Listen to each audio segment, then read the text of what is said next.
Hej og velkommen til. Jeg vil gerne give et eksempel på en problemstilling eller en problemformulering, som kunne være sådan en eksamenssituation. Og i den her sammenhæng, så prøver jeg at give jer til udgangspunkt i et velkendt eksempel med Sidney Lee, som I har arbejdet med i en af lektionerne. Man kan sige, hvis man skulle lave en problemformulering her, så vil det handle om socialisering i det senmoderne samfund. Og hvorfor det er svært for unge og finde sin identitet, kan man sige. I en eksamenssituation, der vil spørgsmålet være delt op i 3 taksonomiske niveauer. Det første er et redegørende, det næste er et undersøgende eller analyserende, og det tredje det er et diskuterende niveau. Hvis man skulle lave en problemstilling her, eller de her 3 problemstillinger, så vil en redegørende problemstilling vi gå ud på, at man skulle redegøre for socialisering i det senmoderne samfund. Og hvis man skulle det, så kunne man jo tage udgangspunkt i det her mindmap. Og der kan man se her, at alle de farvede kasser, altså de røde og de gule og de grønne og de blå, det handler om teorier, og det handler om begreber. Og vi har Anthony Giddens her, vi har Thomas Siehe, vi har Ulrik Beck, og så har vi nogle begreber hernede med kameleon og personlig kollektiv identitet, familietyper, opdragelsesformer, felter og habitus, primær, sekundær, dobbelt, tertiær socialisering. Og der er det jo klart, at når det her det vil være relevant at redegøre for. Man skal ikke redegøre for noget, man ikke vil bruge i det næste undersøgende spørgsmål. Man skal holde sig til at redegøre for det, man bruger. Og hvis man så skulle redegøre for det, jamen så vil det være relevant at tage Anthony Giddens, hans 3 grundbegreber, adskillelse af tid og rum, udlejring af sociale relationer og refleksivitet, som er helt herude. Giddens har også nogle mere overordnede begreber omkring aftraditionalisering, individualisering og afhængighed af abstrakte systemer. Man kunne inddrage Thomas Siehe, subjektivisering, ontologisering og potentiering. Han har så også nogle overordnede begreber omkring formbarhed og kulturel frisættelse. Man kunne inddrage Ulrik Beck og risikosamfundet, og alt hvad det indebærer, som står lidt her i de andre blå kasser her. Og man kunne inddrage nogle yderligere begreber, som vi lige har snakket om.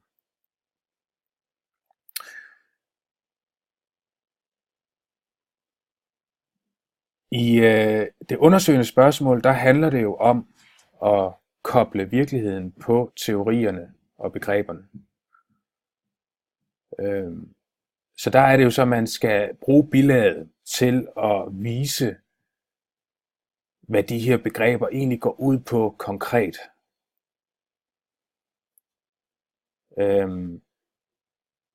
Så der skal man se, passer virkelighed med teorien. Og det her mindmap, det giver sådan lidt et overblik over det. Fordi her der har jeg så prøvet at koble helt konkrete ting, man ser i filmen, til de her forskellige begreber. Og vi kan starte fra en ende af. Altså Anthony Giddens og hans adskillelse af tid og rum, kan man se det i filmen? Ja, det kan man godt. I forhold til, hvordan han dater over nettet. Så alle hans sociale relationer foregår hensides tid og rum, kan man sige. Man kan se det i, at han sådan er en gamer. Han er i et gameunivers, som han kan gå fra og til, kan man sige. Det er hans verden. Man kan udlejring af sociale relationer. Det er ikke noget, man måske direkte kan se i filmen, men man kan jo så antage, at han givetvis er opdraget i institutioner, og han er opdraget tertiært. Så han er opdraget af pædagoger måske, og han er opdraget af nogle forbilleder på nettet, reality stars måske. Og man kan også, det bliver også understreget i forhold til hans forhold til sin kat, som sådan er den eneste intime ting, der binder ham egentlig. At der er ikke nogen mennesker, der binder ham som sådan. Han reflekterer også over sit eget liv, i forhold til, at hvordan han dater, og hvordan han går i byen, og så videre, og de der sociale relationer. Men det baserer sig på hans egen følelser hele tiden. Der er ikke noget yderstyret her på den måde, ligesom myrerne i det traditionelle samfund. Yes, og det baseres på lyst, kan man sige. Det er lidt ligesom Patrick Bateman, at han er styret af sin lyst, og sin sådan spontane lyster, kan man sige. Så gør han det, og så gør han det, og så gør han det. Han går aldrig i bunden med noget.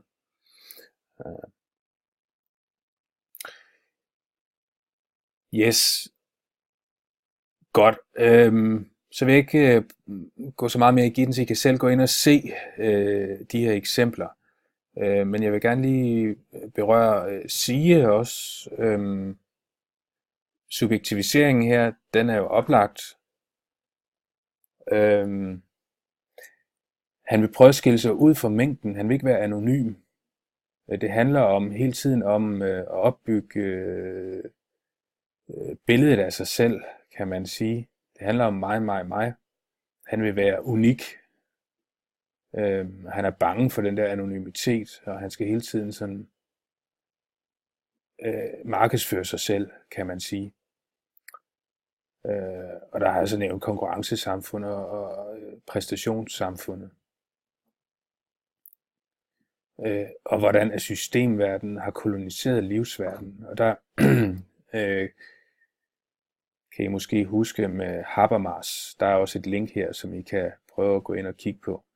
Nemlig at, hvad skal man sige, at markedet går ind og styrer, fordi man er styret af lyst, så er det jo reklamerne sådan set, der viser vejen. Man skal sælge sig selv, og man er styret af forbrug, ligesom Sidney Lee er. Ja, også det der med, at han er sådan meget selvcentreret, han er narcissistisk, som jeg har skrevet her. Alt handler om ham og hans følelsesliv. Han virker også meget sårbar, kan man sige, som det. Han har ikke det her stærke jeg at falde tilbage på. Han skal hele tiden ud og bekræfte sig selv for anerkendelse. Ontologisering, altså det der med, at man stræber efter nogle klare spilleregler, som kan give en tryghed i de her mange valg, og den her meningsløshed, kan man sige, som alle de mange valg kan give, hvis ikke man har et stærkt jeg. Og der kan man jo så se her, at Sidney Lee er mest tryg i hans gamerverden her. Fordi her der er nogle klare regler, han kan overskue, og det giver mening for ham. Så derfor så lukker han sig ind i den boble, som hedder gamerverden. Og der er han sådan set spærret inde, kan man sige, fordi han er jo så sammen med andre gamere, og har ikke den der kontakt til den ydre verden.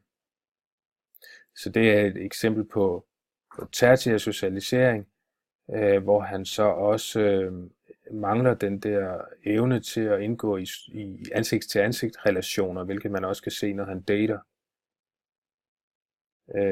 Og der kan vi igen henvise til Mead, som jo så siger det der med, at det stærke jeg bliver dannet ved at imitere den bestemte anden.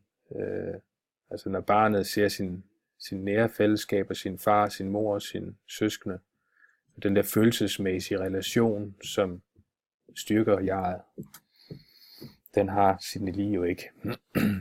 Potentiering er jo også klar ved Sidney Lee. Han lever hele tiden på kanten, han er hele tiden på jagt efter den næste ros eller sus. Han har ikke den der udholdenhed, fordi han har ikke et stærkt jeg, hvor han kan holde fast. Han har ikke tålmodighed, han vil ikke have kedelige dates. Han hopper fra isflag til isflag, han hopper fra projekt til projekt. Han kommer aldrig i dybden med noget. Det er den her indre tomhed, som det giver, som er meget tydelig her. Og det er kun noget, der kan sådan dulmes med nydelse. Han skal hele tiden have sit junk, kan man sige. Reality junk. Så han flygter fra den her anonymitet i de reality-programmer.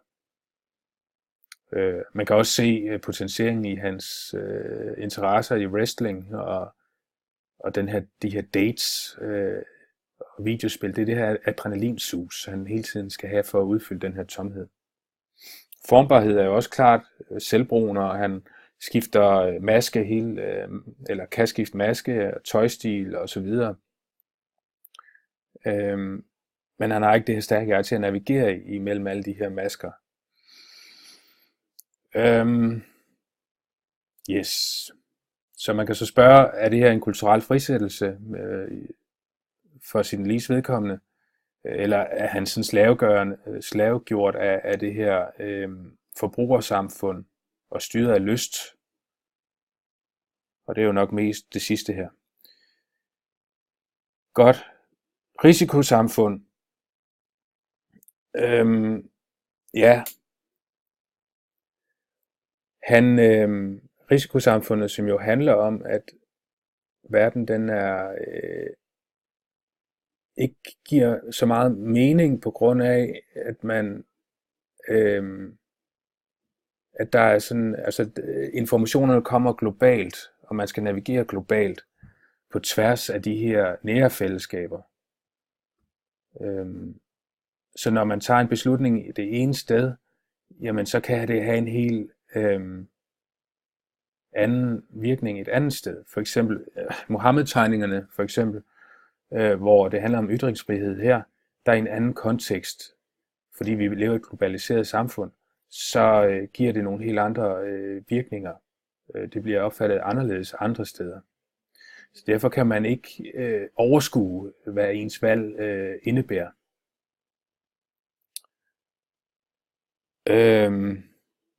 Og her der har vi så hans forhold til usund kost, altså fastfood. Han lever af fastfood. Han smører sig selv til med kemikalier i form af selvbruner og så videre. Så han lever i det her risikosamfund. Og man kan så også i forhold til, at han lever det her indtil videre liv, som vi også har for Bauman. Han har opgivet at finde nogen større mening og sammenhæng uden for ham selv. Så han lever bare indtil videre. Og det er den her indre tomhed. Der er ikke et stærkt jeg at falde tilbage på. Han skal hele tiden bekræftes i forhold til de subkulturer, han lever i. Gamerverdenen og datingverdenen og så videre. Så han lever indtil videre, han kan ikke have det der lange perspektiv. Det er ødelagt af globaliseringen, kan man sige. Yes, men læs videre her i de her kasser her, så kan I få det uddybet. Til sidst her, så har vi kameleonen, som jo også ser ret klar og tydelig, at Sidney Lee, han skifter masker afhængig af, hvilken situation han skal indgå i. Vi ser, hvordan han forbereder sig til daten. Og hvis han skal være i gamer-universet, så skal han måske også have en anden maske på igen, for eksempel. Personlig og kollektiv identitet.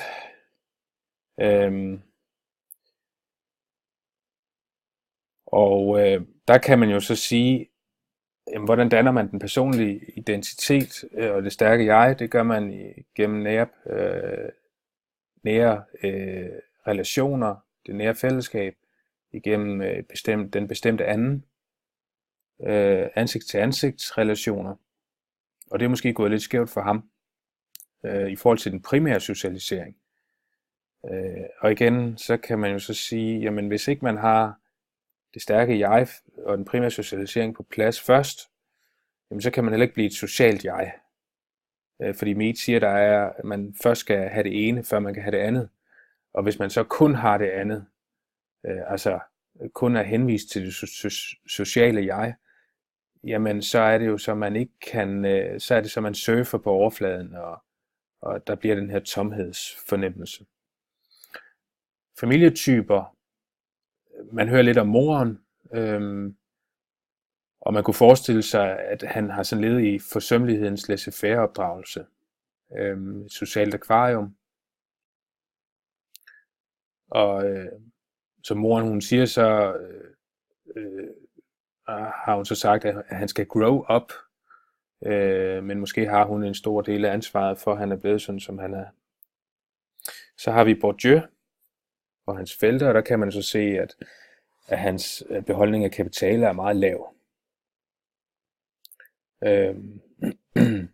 Kulturel og økonomisk og social.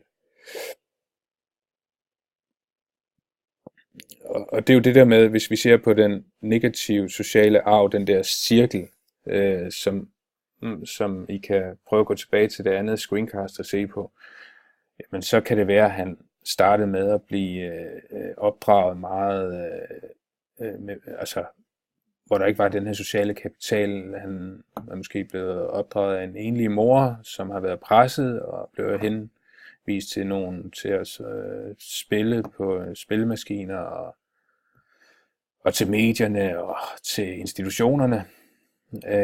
Og derefter har han så givetvis haft problemer med indlæring i skolen. Og han er flygtet ind i den her gamer-verden. Og så fra at mangle social kapital, så har han måske også manglet kulturel kapital. Og så den her manglende tilknytning til arbejdsmarkedet, han er sådan henvist til at sælge sig selv i den her reality-verden, som er meget usikker, kan man sige. Primær, sekundær, dobbelt og tertiær socialisering er meget grundlæggende her også jo selvfølgelig. Mangelfuld primær socialisering, som har ført til en rolleforvirring, kan man sige. Han har ikke den her fornemmelse af, han har ikke det her stærke jeg. Han føler sig ikke sådan enestående unik, derfor skal han ud og bekræftes og anerkendes hele tiden. Han har ikke lært at omgås andre mennesker og socialt. Han er måske flygtet ind i den tertiære socialisering. Han er blevet gamer. Og det har så medført den her boble, kan man sige. Eller social isolation. Og der kan man jo så sige i den her sammenhæng med Habermas, at systemverdenen i form af markedet og sådan de der professionelle institutioner, som han har været underkastet, har koloniseret ham og koloniseret hans livsverden. Så derfor har han ikke haft særlig godt udgangspunkt.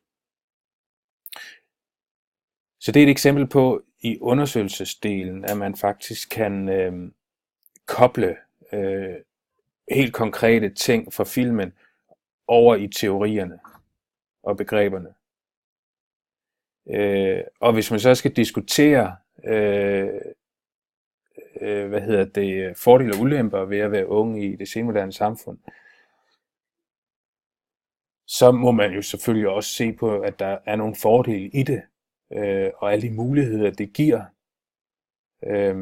hvis så fremt man har et stærkt jeg.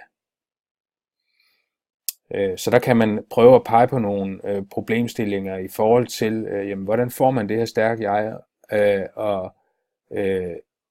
og hvis man så har det her stærke jeg, jamen, så kan man jo faktisk realisere sig selv, eller finde sig selv, og finde sin identitet i det her. Det er jo så noget med den her biografi, at man som Giddens taler om, og som Ulrik Bech taler om, at man er den her valgbiografi,